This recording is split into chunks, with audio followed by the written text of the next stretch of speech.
Hello everyone, welcome to Saroj Mishra YouTube channel में। YouTube channel पर आप सभी का बहुत बहुत स्वागत है।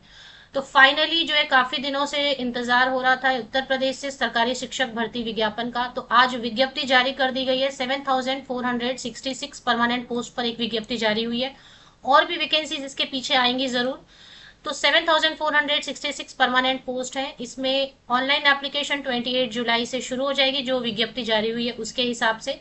तो फिलहाल शॉर्ट विज्ञप्ति जारी हुई है। शॉर्ट विज्ञप्ति आप लोगों ने देख भी ली होगी, लेकिन इसके अलावा शॉर्ट विज्ञप्ति में आयु वगैरह का जिक्र किया है, मतलब मेंशन किया है एज क्राइटेरिया। और योग्यता चयन प्रक्रिया के लिए हम लास्ट वाली जो एडवर्टीजमेंट है जो पिछले बार आई थी 2018 में, उसको फिलहाल चेक कर सकते हैं। सो दैट क्लियर हो जाएगा कि आपके पास क्या योग्यता है और यहाँ पर क्या मांगा जा रहा है और कौन कौन से सब्जेक्ट में वैकेंसीज आती हैं। वो सारी चीजें इस वीडियो में चेक करते हैं। तो चलिए आगे बढ़ते हैं। पहले तो शॉर्ट विज्ञप्ति देखेंगे और उसके बाद देखेंगे कि कौन कौन से विषय में विज्ञापन जारी किए जाते हैं और बाकी चीजें जो भी जरूरी होती है इन्फॉर्मेशन, वो सारी चीजें वीडियो में चेक करते हैं। तो ये शॉर्ट विज्ञप्ति आपने शायद देख लिया होगा। उत्तर प्रदेश लोक सेवा आयोग सहायक अध्यापक पुरुष एवं महिला शाखा परीक्षा 2025 प्रशिक्षित स्नातक श्रेणी। संक्षिप्त विज्ञप्ति का मतलब है शॉर्ट नोटिफिकेशन है।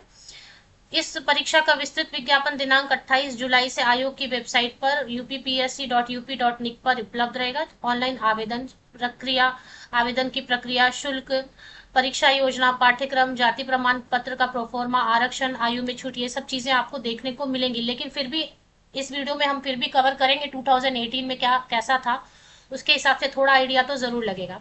तो फिलहाल जो है पुरुष और महिला दोनों शाखाओं को मिला के, मतलब जो बॉयज सेक्शन होता है स्कूल में और जो गर्ल्स सेक्शन होता है, वो दोनों मिला के टोटल 7,466 वैकेंसीज हैं। जिसमें कि मेल्स बॉयज सेक्शन में 4,000, बॉयज स्कूल में 4,860 4,860 वैकेंसीज हैं पुरुष शाखा में। और जो महिला शाखा है, जो गर्ल्स स्कूल है, उसमें 2,525 2525 वैकेंसीज है। तो ज्यादा जो है पुरुष शाखा के लिए है। तो अब इसमें फर्क आपको पता होगा, महिला शाखा में सिर्फ फीमेल कैंडिडेट अप्लाई कर सकते हैं और जो पुरुष शाखा है उसमें पुरुष और महिला अभ्यर्थी दोनों आवेदन कर पाते हैं। तो अभी अहर्ता वगैरह बाद में डिस्कस करते हैं। इसमें शॉर्ट विज्ञप्ति में क्या लिखा है एज क्राइटेरिया वो चेक करेंगे। तो आयु सीमा 1 जुलाई 2025 को कट ऑफ डेट लेके एज की कैलकुलेशन करेंगे तो मिनिमम न्यूनतम 21 वर्ष का हो चुका होना चाहिए। और जनरल कैंडिडेट जो है 40 इयर्स तक के कैंडिडेट अप्लाई कर पाएंगे जनरल। और अगर आप रिजर्व कैटेगरी से रहेंगे उत्तर प्रदेश के तो ऑफकोर्स और भी एज में रिलैक्सेशन जरूर मिलेगी। तो अब ये बात है ना कि उत्तर प्रदेश में जो वैकेंसीज आती है उसमें बाहरी राज्य के कैंडिडेट तो अप्लाई कर पाते थे लास्ट टाइम तक, तो इस बार भी वैसा ही रहना चाहिए। चलिए आगे देखते हैं। 28 जुलाई से ऑनलाइन एप्लीकेशन शुरू हो जाएगी। 28 अगस्त तक ऑनलाइन एप्लीकेशन चलती रहेगी। और एडिटिंग या करेक्शन अगर करना होगा तो उसके लिए भी जो है 4 सितंबर तक टाइम दिया जाएगा। तो ये जो है जारी किया गया है, 14 जुलाई 2025 की डेट है, बट 15 जुलाई को सुबह सुबह जो है ना ये सर्कुलेट हो रहा है। तो ये तो शॉर्ट विज्ञप्ति है। चलिए अभी आपको ये आइडिया नहीं लग पाएगा, यानी कि स्नातक शिक्षक की भर्ती है, प्रशिक्षित स्नातक शिक्षक की। तो इससे ये आइडिया नहीं लग पा रहा है कि कौन कौन सब्जेक्ट की वैकेंसीज आती हैं वगैरह। तो अभी मैं आपको क्लियर बता दूं कि शॉर्ट विज्ञप्ति में तो बहुत सारी चीजें नहीं लिखी हुई हैं, लेकिन 2018 वाली जो विज्ञप्ति है इससे आपको थोड़ा आइडिया लगेगा। ये फाइनल नहीं है जो मैं बता रही हूँ, हो सकता है कुछ चेंजेस करके आएंगे, बट आपको थोड़ा आइडिया देने के लिए कि कौन कौन से सब्जेक्ट में वैकेंसीज आई थी पिछले टाइम। तो लगभग उन्हीं सब्जेक्ट में वैकेंसीज आएंगी। ये 2018 वाला मैं रेफरेंस के लिए ले रही हूँ, क्योंकि अभी डिटेल विज्ञप्ति आने में टाइम है। वो बता रहे हैं ना कि अभी 28 जुलाई को आएंगे, तो 28 जुलाई तक काफी टाइम है, 10 दिन का टाइम है, 10-12 दिन का। तो उसमें आपको आइडिया तो हो जाए कि क्या क्या सब्जेक्ट होते हैं, या आयु में छूट कितनी मिलती है, परीक्षा की फीस कैसी रहती है। तो वो सारी चीजें 2018 वाले से थोड़ा आइडिया लग जाएगा, बट ये फाइनल नहीं है, ये दिमाग में रख के चलना है, कुछ चेंजेस हो सकते हैं। तो 2018 वाले में जो लिखा है उसके हिसाब से डिटेल विज्ञप्ति में परीक्षा शुल्क 125 ज्यादा नहीं रहता, 65 रुपीज या ज्यादा से ज्यादा 125 रुपीज तक परीक्षा का फीस रहता है। इसके अलावा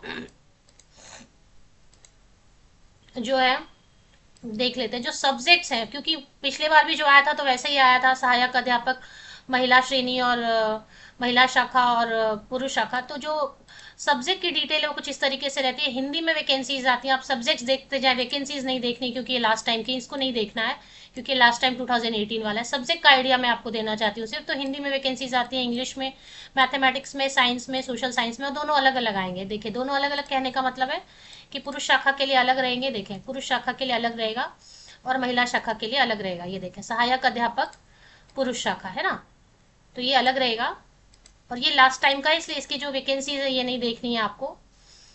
आप वीडियो को बीच बीच से देखेंगे तो आपको क्लियर नहीं होगा और आपको डाउट भी आ जाएगा, इसलिए वीडियो को पूरा शुरू से एंड तक देखें। Hindi, English, mathematics, science, social science, computer, Urdu, biology, Sanskrit, कला, संगीत और भी क्या सब्जेक्ट हैं जिनमें वैकेंसीज आई थी लास्ट टाइम, तो उतने लगभग वैसे ही सब्जेक्ट्स में वैकेंसीज इस बार भी देखने को मिलेंगी। तो और भी चेक कर लेते हैं। गृह विज्ञान, होम साइंस में और एग्रीकल्चर में भी वैकेंसीज आती हैं। इसी तरीके से सहायक अध्यापक महिला शाखा के लिए अलग से जो है वैकेंसीज इन्हीं सब्जेक्ट्स में अलग से डिस्कस किया रहेगा। तो ये है 2018 वाले का डिटेल। अभी क्वालिफिकेशन सैलरी कैसी बताई थी, 44,900 की बेसिक पे उस समय बताई थी, जो अभी भी फिलहाल यही चल रहा है। तो सैलरी तो अच्छी बनेगी, 75,000 70,000 तो सैलरी आराम से बनेगी। उत्तर प्रदेश की अनुसूचित जाति जनजाति इन लोगों को, पिछड़ा वर्ग इन लोगों को आरक्षण का लाभ दिया जाएगा। और इसमें और भी जो चीजें लिखी हुई है वो भी चेक कर लेते हैं, जो लास्ट टाइम लिखी हुई थी। तो उसके हिसाब से क्वालिफिकेशन कैसे मांग रहे हैं वो देखेंगे। पिछले बार क्या लिखा था कि जो उत्तर प्रदेश के मूल निवासी नहीं है उन्हें आरक्षण या आयु सीमा का छूट का लाभ अनुमान्य नहीं होगा, है ना। तो वो तो सही है, जो बाहर के दूसरे राज्य के कैंडिडेट होते हैं उनको अप्लाई करने का मौका दें, ये भी बड़ी बात होती है। तो वो जनरल में अप्लाई कर पाए थे लास्ट टाइम, तो इस टाइम भी ऐसा ही होना चाहिए कि पिछले टाइम बाहरी राज्यों के कैंडिडेट जनरल में आवेदन कर पाए थे तो अनारक्षित में तो वैसे ही कर पाना चाहिए।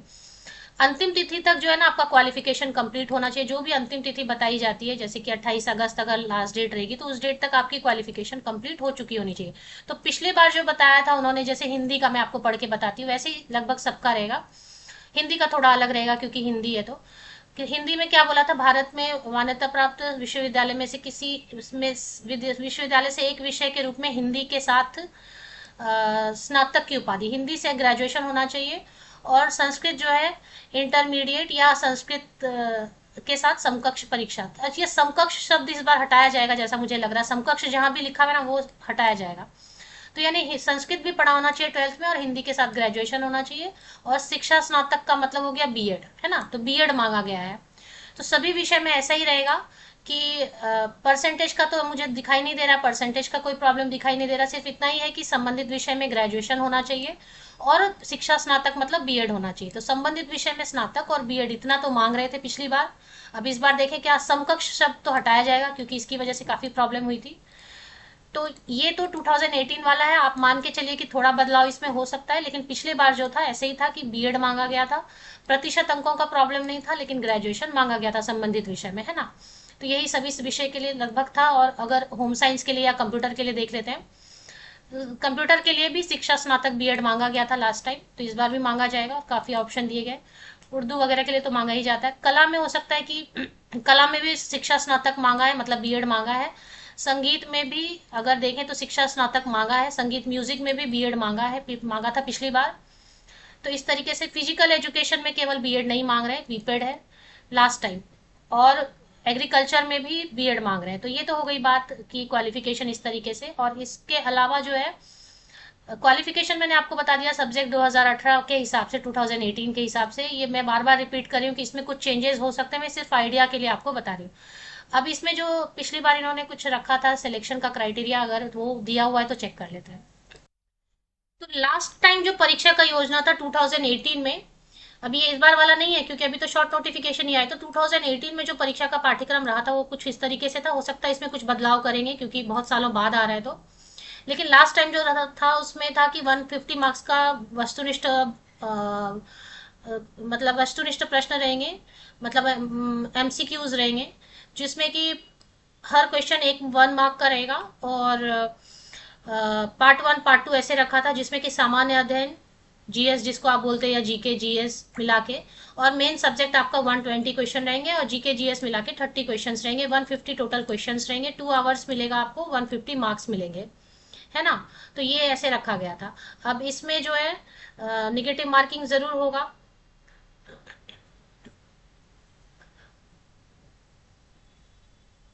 सामाजिक विज्ञान के लिए कुछ बता रहे हैं कि 4 खंड होंगे जिसमें से कि कुछ ऐसा, तो वो सामाजिक विज्ञान के लिए थोड़ा अलग बता रहे हैं, तो वो बाद में देखेंगे इस बार कैसा रहेगा। और उसके बाद जो है सारा डिटेल जो है दिया हुआ है इसमें तो मुख्य परीक्षा का जो इसी तरीके से बताया कि 120 क्वेश्चंस रहेंगे और 2 घंटे का टाइम मिलेगा, 1 मार्क रहेगा, ऐसा ये सब चीजें बताई हुई थी। अब इस बार क्या है देखते हैं। निगेटिव मार्किंग तो रहती है, पर ये ठीक से विज्ञापन जो है ना, पिछले बार वाला भी ठीक से, अभी नेगेटिव मार्किंग तो जरूर होगा या कैसा रहेगा। हाँ, यहाँ पे देखें, प्रत्येक प्रश्न के 4 वैकल्पिक उत्तर होंगे और 1/3 1/3 मार्क्स कटेगा। 0.33 मार्क्स गलत आंसर पे, तो निगेटिव मार्किंग तो बिल्कुल रहता ही है। क्वेश्चन तो हमेशा जो भी यूपी से आएंगे तो हिंदी में भी रहते ही हैं। निगेटिव मार्किंग है, यस, 1/3 मार्क्स कटेंगे और निगेटिव मार्किंग तो रहता ही है। जैसे उसके बाद क्वेश्चन हिंदी और इंग्लिश दोनों में रहते ही हैं। यूपी से क्वेश्चन आएंगे तो यूपी का एग्जाम रहेगा तो हिंदी इंग्लिश दोनों का ऑप्शन रहता है। तो ये सारी चीजें इतनी मैं देख नहीं पा रही हूँ फिलहाल। अब इसमें सिलेबस भी इन्होंने दे दिया है। अगर आपको लगेगा तो मैं सिलेबस कट करके अपने टेलीग्राम चैनल, फेसबुक ग्रुप पे सभी सब्जेक्ट का सिलेबस दे दिया है। पिछले बार दिया हुआ था, इस बार थोड़ा चेंज करके हो सकता है। तो पिछले बार वाला अगर आप कहेंगे तो मैं इसको जो है ना कट करके अपने फेसबुक ग्रुप, टेलीग्राम चैनल पर ये पीडीएफ शेयर कर दूंगी। तो फिलहाल के लिए यही है। इतना ध्यान रखना है आपको कि शॉर्ट विज्ञप्ति आई हुई है, बाकी जो डिटेल्स है मैंने 2018 वाले के हिसाब से कवर की, उसमें कुछ चेंजेस हो सकते हैं, उसको फाइनल नहीं मानना है।